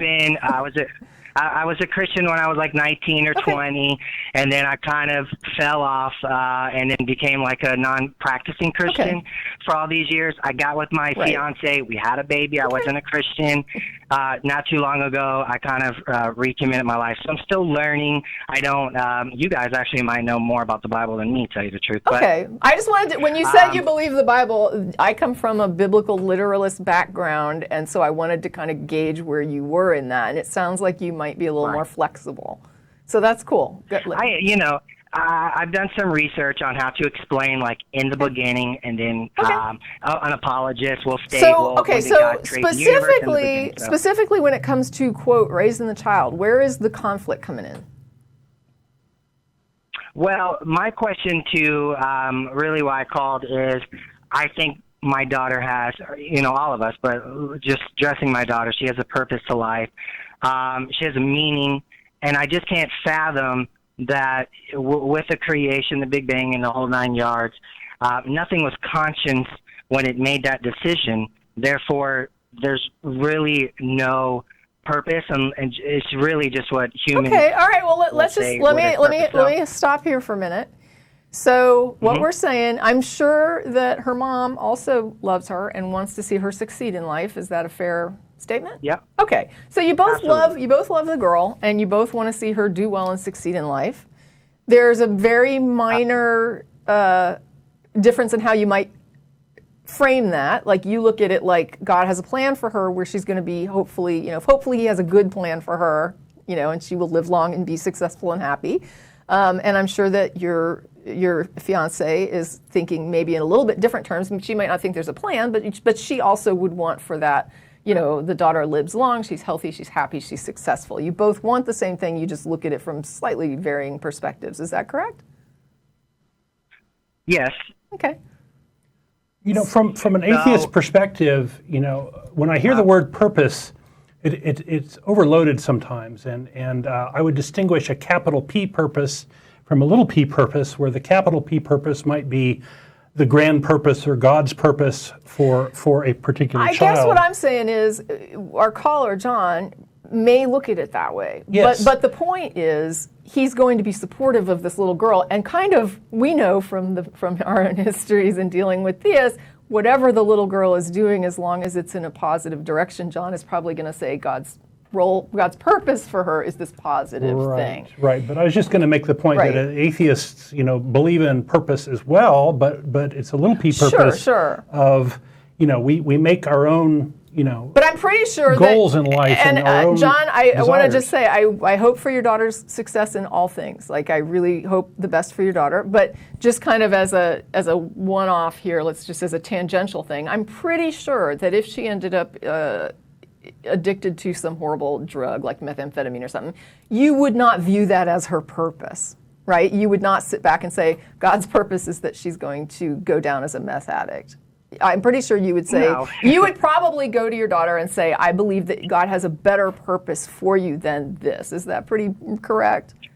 Correct, and my fiance would probably just tell her that that's bad and don't do that. Right. So you guys are on board, regardless of what you believe and what your fiance believes. You want her to do well, and you both will use the paradigms that you come from in order to push forward her success. Correct. I think the big difference between me and my fiance is the fact that, knowing reality, Noah's Ark and stuff like that, reading my child those kind of stories, I'm okay with that.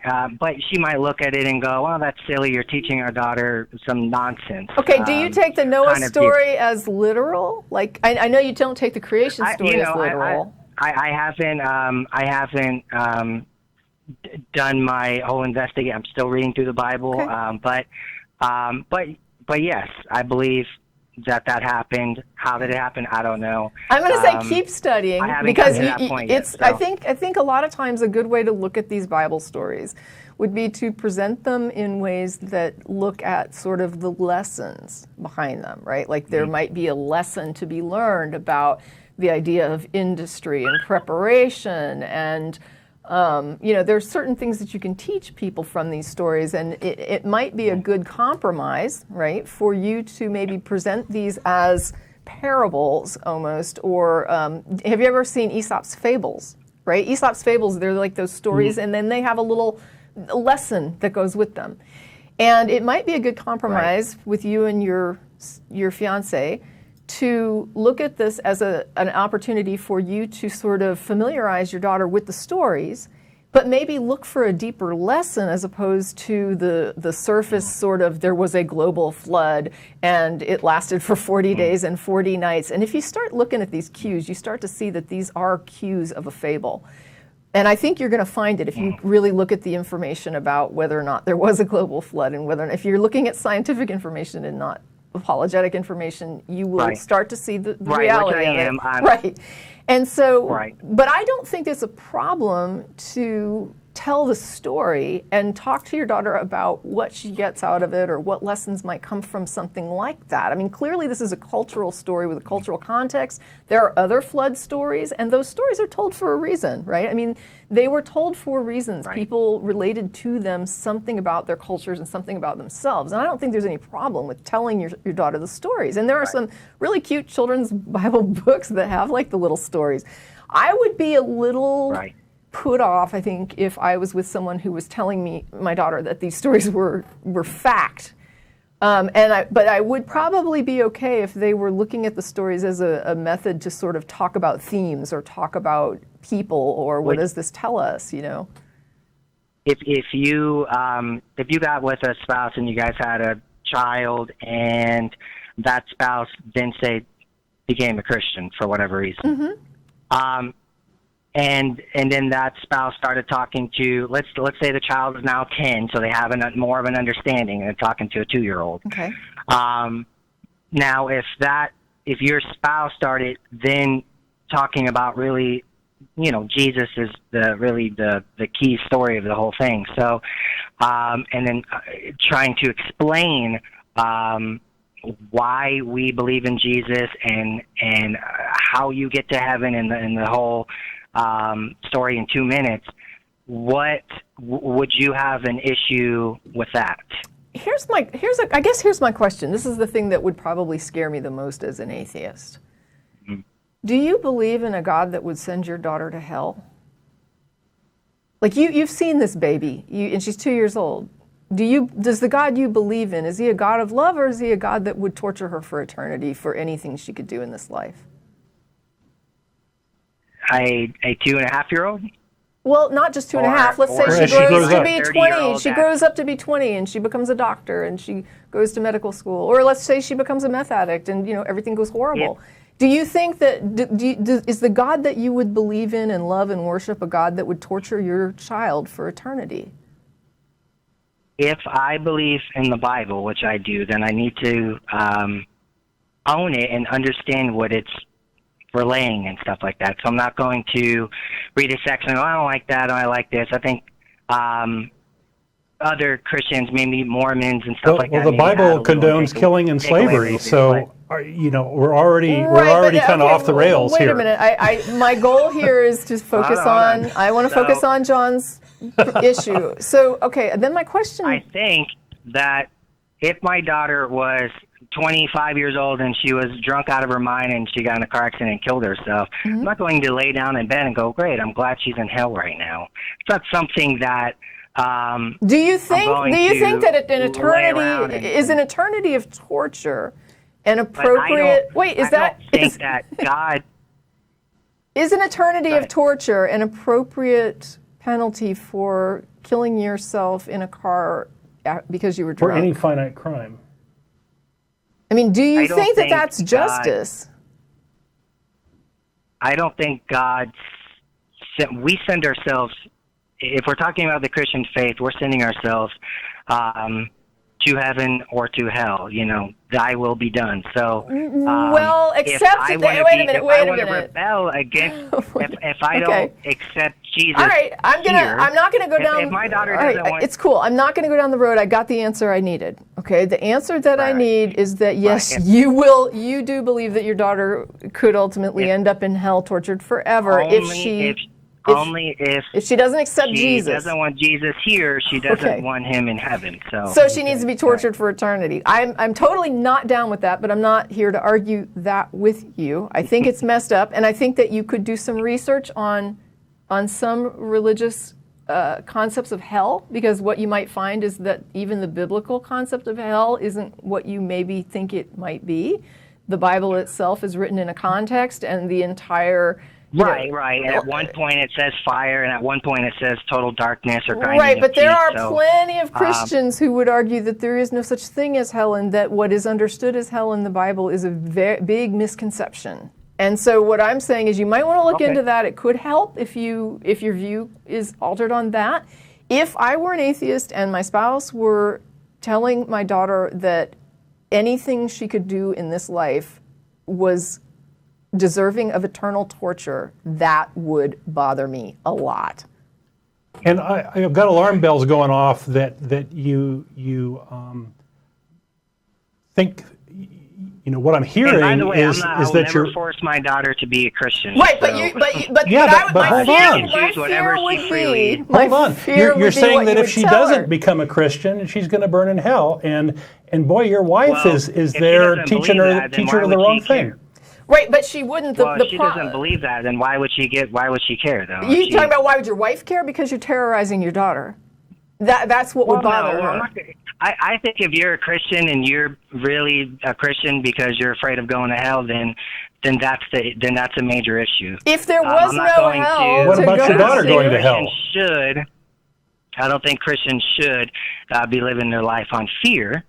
It doesn't matter if you're telling a child that she deserves to be tortured forever. Let me just tell you, there's something called the structural analysis of, it's a behavioral analysis structure, SASB. And what they use is the idea that you never do anything right as a way to really mess up your child. Like telling your kid this is basically a recipe for giving your child personality dysfunctions later in life. And if you're telling your child that she's deserving of eternal torture and you're drilling this into her head repeatedly, I would be very concerned that you're basically setting our daughter up for personality disorders later in life and a lot of therapy. And you're setting her against her mother. If you taught if your spouse or say me and my spouse, if I solely taught my daughter on Jesus' teachings alone, which is love and all the other 9 yards, but is that an issue if I'm not throwing hell down her throat or? Well, Jesus taught to leave your family and follow him. Did you know that? Well, okay, Jesus taught to leave your family and follow him. We can go down a lot of roads, but I want to stick with the situation here. And you might want to, I'm going to recommend an author to you, Bart Ehrman. It's what is it? No, E-A-R. Yeah. E-R-H-M-A-N.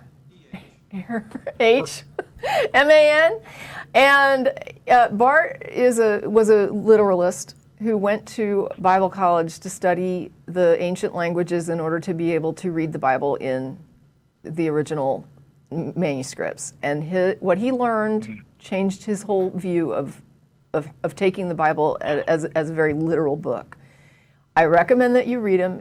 I'm not saying it's going to change your mind about anything. I'm just thinking that it might be a good thing for you to at least take into your body of thought for consideration. Right. Because there's a lot that you can use the Bible for as far as learning and cultural and human. I mean, these messages stick around for as long as they do because they do carry some sort of a message that people find valuable. If you want to use the book and use it as a valuable tool, even if you believe that God had some hand in producing it, that's what you believe, and okay. But when it starts to become a problem is when these negative messages start to come in and people start to say, the God of hellfire and brimstone and torture. And well, yeah, the people that are standing outside of buildings and their sign solely says you're going to hell. I would have a conversation with somebody rather than holding a sign. I don't ever remember reading. Right. Well, if you're talking about the Westboro Baptist Church, they're often right in their interpretation. That's what the Bible says. Well, if they take right, but Jesus himself never walked around screaming, "You're going to hell." So I'm just saying that to me, the messages that might concern your partner more will be the negative messages. And before I would go whole hog on selling these messages, that side of it to a child, I would do a lot of reading from the opposition.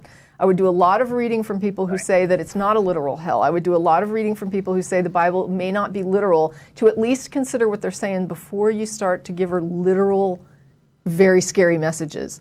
So at least do that kind of study to sort of question yourself there and see if maybe your handle might be flexible on that, kind of like it was flexible on the creation story. Mm-hmm.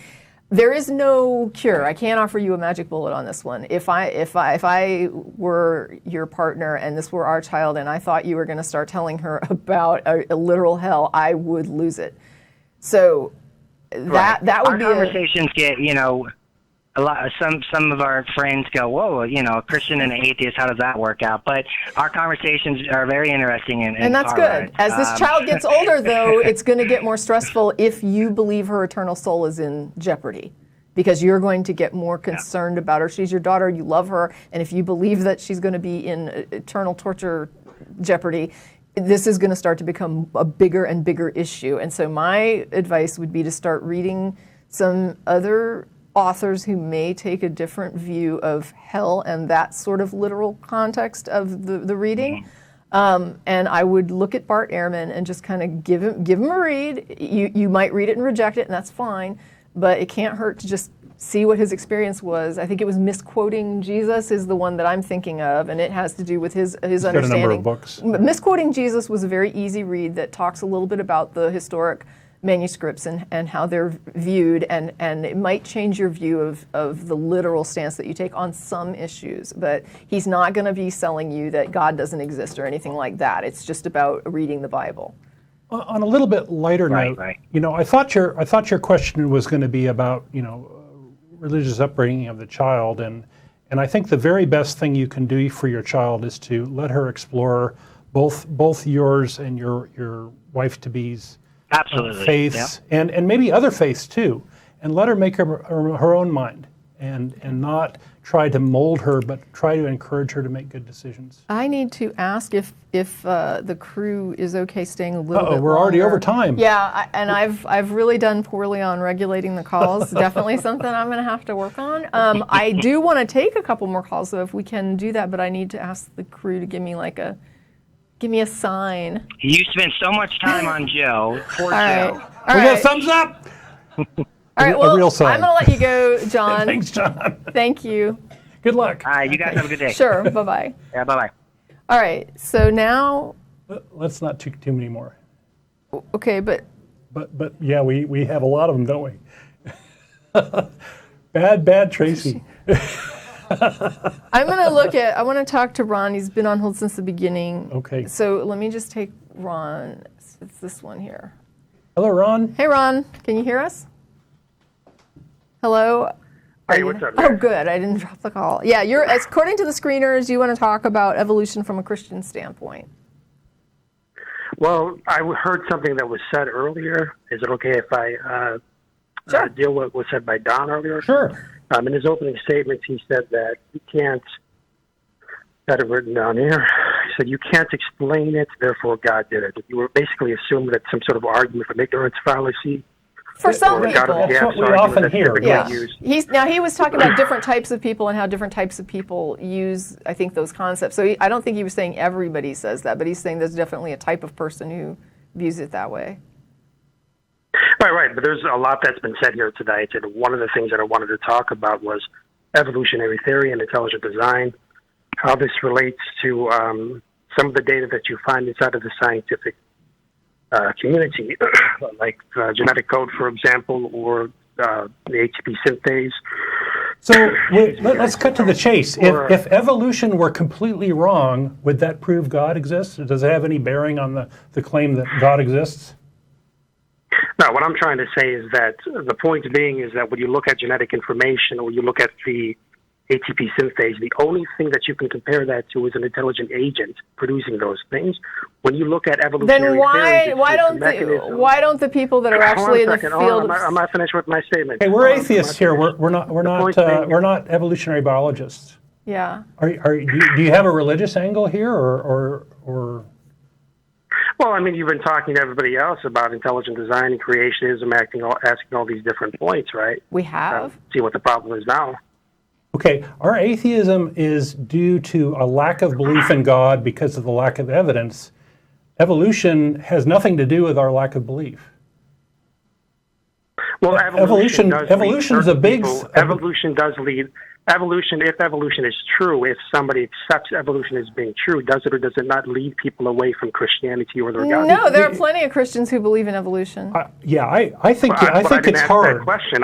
Well, what I didn't I'm ask saying that, is, though. no, it wouldn't lead you like away Richard from. Dawkins. If it led people away from God, there wouldn't be people who hold the view that God exists and evolution Yeah, is there's true. there's all sorts of kinds out there. Well, yeah. But there's this issue You're now that attacking you know, something that I didn't say, though. if there was no That's not what I'm Garden of saying at all. Eden and there was no Right. fall of man, then and there was no reason Right. for Jesus to exist at all, and and the Okay. and the I- crucifixion's I- But obviously, just not every gory atheist- performance art, not right? every atheist. Right. Obviously, though, not every single atheist is going to have your same atheistic views.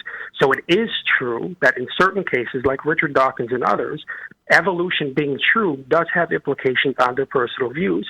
And likewise, with intelligent design, there are people who may accept intelligent design and come to a God belief of some kind, even though it might not necessarily intend to prove a God. So Do you believe that biology is a conspiracy, an anti-God conspiracy? No, I didn't say anything like that. No, I'm saying not that the saying you facts said and it. I'm just evidence asking. that all mainstream. So then biology as a field. Can I go back to my point? No, hold My on, point- because this is You're kinda gonna. This is derailing. hold on. This is gonna go long, and I don't think there's a reason for it to go long. Scientists who work in this field do not believe that a God is behind it. They have not found that. They have not published that. It's not even on the radar. So I don't really, I'm kind of with Don where I'm looking at this going, what is the point of this discussion? Because you're saying that you believe this, you probably have some science that you're going to throw out, but it's not convincing to people that actually work in the field. So what are we actually That's going not to true. do here? Yeah, it is true. That's not true, actually. Show Because me- even people who are not ID proponents, even like Craig Venter and people who are not even ID proponents. It is not say the same thing about the consensus data. of evolutionary The point- biologists that a God created people. Wait, but now you're making ignorant statements based on science. First of all, that's incorrect to begin with. But now you're making ignorant statements based on science just because the majority of scientists agree with something That's being called true the does not make it consensus. true. Right. No, it doesn't, but it matter means because that the people science has a who... history of being wrong, and Okay, I'm putting you on hold. What it means is that the people who are best educated and most informed on this decision are not coming to the conclusion that you are. So what that demands is better evidence. And Yeah, if you've go got and it, convince them. write Go some and papers, convince man. them. You And in know, the meantime, you're welcome to discuss this further at the blog, but we don't have time for this. Okay, let's see. So this is, let's try to, boy. we call this the last one? I'm gonna no because we don't have time for this either, Ram. Fine tuning is not gonna happen in a couple minutes. Yeah, I'm looking at all these. They're all just big messy topics. Feel free, Ram, to go to the blog and publish your thoughts on the fine tuning argument. If you think it's valid, there are people there who would love to discuss it with you. And let's see, who else do we have? Let's wrap it up. Let's go to dinner. These folks are hungry. Well, God, I feel bad. No, you can go if you want. I'm going to take Tristan because Tristan, you've been waiting forever. Tristan, go ahead. You've got a couple minutes. Go. Hey there. Hey there. Thank you so much for waiting through my long, horrible No inability problem. to regulate I'm just trying calls. to catch my breath because I'm actually at the gym right now. Okay. You're like, Anyway, Good way to multitask. I didn't really call to talk about the question of God, but more about just religion itself, and specifically what most atheists or even most of the Western world calls the problem of Islam. okay. Well, I mean, where you have a question or a thought? are we Yeah, I talking just wanted to about know. like the whole terrorism thing, or Well, are we that's what I talking wanted about to the explain. religious yeah. belief? Absolutely, yes. Yeah, the whole terrorism thing. I mean, don't get me wrong. I think there's a problem. I'm sorry, guys. That's all right. That's with fine. the religious belief itself, but I think that the problem that we're seeing, in my opinion, is more of a geopolitical problem involving a religion. I think that there are a Follow lot what of I'm people saying? that would agree with you. I'm nodding my head. Do yeah. you guys agree? Well, Dan? I think that, yes, it has been politicized by people who are incorporating it in political agendas that are extremely damaging and dangerous, yes. Not only it had emphasized, but in my opinion, the roots of the problems themselves, meaning the reason we see so much terrorism, isn't because of solely the doctrine of Islam. It involves that, but it's actually more of a problem of the history of U.S. geopolitics in that I region. think many and people what would we've agree done with to that you. region. I think it's a very complex problem, and I think Yeah. that you're probably sharing a view that a lot of people would agree with, yes. And we may have made things worse by coming up with simplistic solutions. Yeah, to those I mean, things. my personal view is it's never Absolutely, never okay to go after non-combatants. End of story. You know, if non-combatants are killed, it had better been an accident. You know, and even then, it better not be a Absolutely. negligent accident. It had better be, you know, you did your best, and this is a horrible, you know, unfortunate thing. When people aim at those Yeah. targets, that's just not. There's no excuse. Yeah. I To me, think- the amazing thing is just really that our focus, not only like as a individually, but as a society, and then in my experience, much of atheism is focused more on Islam than it is on actually addressing the problems that may offer a solution. Because I don't see much of a solution through criticizing Islam. I mean, Islam needs to be addressed, and education is a solution. But I don't see a solution to our terror problem through criticizing Islam. I would agree with that. Yeah, I don't think you're going to fix terrorism by saying Islam is Yeah, not. I would agree with that. Whatever. Yeah. No, I think you're on the right track there. Yeah, and you know, the nature of this show is that we're a bit of a one note, you know, focusing on religion and religious topics and these sorts of things, and we actually kind of shudder to get in some of these larger issues because they're big and messy. We're not really well prepared for that, but I would agree with you. Yeah, I mean, this is a lot more to it than most Americans realize, and And Yeah. we have this attitude that we're number one and we can do no wrong, and these things are. Well, I mean, just it's a false. train wreck, and you even, I mean, it's sectarian as well, and I agree with you that that's politicized as well. But I mean, that even adds worse, confusion into it, because you got Muslims killing Muslims, they're like Right. Different sects. and Yeah, all I mean, that, no, there is no. Exactly, yeah. It's completely confusing. All right, I'm going to let you go, and I actually will. I thought about answering. I'm going to let you go, Tristan. Thank you for your call. Sorry we didn't get deeper Thank into you it. guys. Have a great day. Okay, and I'm going to say at first I thought about answering John off air, but I'm going to put him on real quick because he's waited Wrong so. button. Thank you. Hello, John. Are you there? Last call, John. Hey, John. Are you there? Yes, I'm Okay, here. so your question is, what is solipsism, yeah. right? What is solipsism? Well, it was kind of like, what are the arguments for and against solipsism? All right, so let me. It seemed, I was watching. I can tell you real quick. This, I we're was gonna have to watching be Theist. we're gonna have to be Okay, yeah, fast. go So ahead. let me just tell you real quick. There's like two ways you can look at it. Okay, most people, they got hard and soft solipsism. So most people are not going to be hard solipsist. A hard solipsist would tell you that that nothing exists except your mind. I think, therefore I am, and that's all you can know.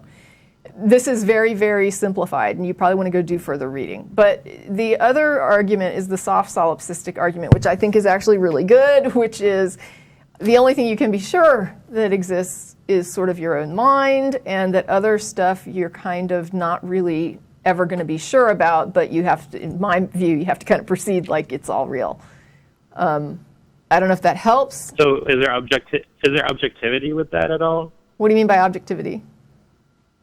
There's a bit of a leap of I'm faith guessing that like when with- you have to make. Here's the thing: when you dream at night, okay, when you have a dream at night, it seems very real to you, right? Like everything seems real. You're running around doing things Yeah. with people and things, and how would you know? So what they're basically saying is, how would you know that the stuff that you experience in reality is actually real? How would you know that? Because in the dream, you could run all kinds of tests and things that would come back and give you data, and it would still just be a dream. And so the idea of how do I verify this? I asked Don what he thinks. Does he see the phone too? And he says yes, but is Don even real? So, I mean, there's nothing to bounce it off of if it's all just a dream. So the problem is, in the end, no, you cannot know that things outside your brain exist, at least not right now that I'm aware of. And but the problem is, it's what you have to work with, right? So when someone throws it at you in terms of, you don't know any more than I know, the problem is, okay, so let's look at it like a simulation. Let's say we're in this simulation and we're playing a video game, and it's like knights and medieval times or whatever, and someone says, have you seen the alien spaceships? And you're like, no, I have not seen the alien spaceships yet. Like, what level are they at? And they say, well, I haven't seen them really either, except I think they're in there. I have this feeling that they're in the game, but I haven't ever actually come across, I can't show it to you. And you're like, I don't think this is alien spaceships. This is medieval, and it has dragons and stuff, but I haven't, there's no alien. So in the end, even if we can't be sure that, quote, reality is real, or is what we think we're experiencing, it still interacts with us like reality. Right? I mean, it still seems very real, and we still have to deal with the idea that there are things in, like right now I've got my glasses, right? And I'm holding my glasses up on the screen. And for me, these glasses, whether my reality is real or not, my mind has a model of these glasses that are in my hands. What it doesn't have is alien spaceships hovering above the studio. I walk outside right now, I don't see alien spaceships hovering above the studio. And if Don were to tell me that there are alien spaceships hovering above the studio, and I go out and look and I don't see them, now we have a problem, because Don and I agree that our minds are producing a model of the glasses, but Don is saying there's alien spaceships and I'm not getting that data. So even if solipsism, even if we're working from the idea that it's all just your mind, the reality is, even in that, there are things that are and things that are not modeled by my brain and my mind. So we still have a discrepancy when someone comes in and says, there's a God in there. It's like, where? What level? Where does this God come in? Because I haven't come across it. The next one. So then, at least from my perspective, it's kind of what is your goal, right? Because isn't it like if your goal is to say, well, I don't know, that I'm not a brain in a vat. I was watching the Matt Delahunty versus Psy. Okay. It's like, well, that doesn't give me any extra information to function in this whatever you want to You're call still this stuck universe in that this we're reality. And so the question becomes to say, if that's it. Now, I'm not saying this is not a presuppositionalist response, but the response to the solipsistic question is, if not this reality, then what reality? Okay, so let's say that you convince me that this is all in my mind. What option do I have? I'm still stuck here, right? Right? Okay, so what difference does it make if this reality is not the ultimate reality, if we have no access to the ultimate reality? This is it then. So the difference that it makes, though, is the goal, right? So your goal, you have two, they define that, present two different goals. One is Matt's goal of, I want to function in this universe and have a life that prospers and makes this universe better, where Sai is, I want to live in this other universe that I see, that I want to go, I believe in this next universe that I have, or this next afterlife that I have no proof of, and I can't demonstrate to you. Right. But that's the goal that I have. Right. So Sai is accepting a reality in this, let's say the Sai that you're describing, because maybe I'm not, I don't know how, whatever. But the person you're describing, right? No, and I know who he means, but I'm not familiar enough to understand if this is an accurate representation of his view. So I'm just saying the guy that you're talking about, one of them is saying, this is what I'm confronted with. The other one is saying, I believe in things I'm not confronted with. And that is two different statements that are hugely, vastly different, right? I mean, one person is basically saying, I'm confronted with the glasses. I don't know if they're real or not. The other person is saying, I'm not even confronted with this thing that I believe in, and I just believe that it's real, regardless of no confrontation with it. Mm-hmm. That's and then really they go strange. To demonstrate each. Right, and so I'm kind of transitioning. I feel like I'm more atheist some days than a deist now. I used to be more Catholic, but it's a long process for a lot of folks. Right.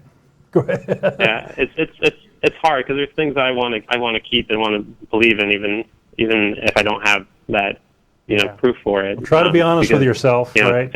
Yeah, I mean, that's the thing. It's like, really, when they try to equate that you can't know it any more than I know it, it's like, no, but at least I'm accepting what I'm confronted with and not making things up and just saying that those things exist whether I'm confronted with them or not, because that's a whole other level, right? I mean, that's a whole other level. Yeah. It's not the same at all. It's not apples to apples. All right. Well, thank you, John. Yeah. And if you want to talk to more people about this, we have a blog, and you can go and write, and there are people that will be happy to engage you on this further if you like. We're going to dinner. And that's it. We've cleared the calls. Hey, thank you for your call. Thank you. We're going to Star of India tonight if you're still watching. Anderson, West Anderson. Okay. 29. I think it's 2900. Bye. And thank you for sticking with us.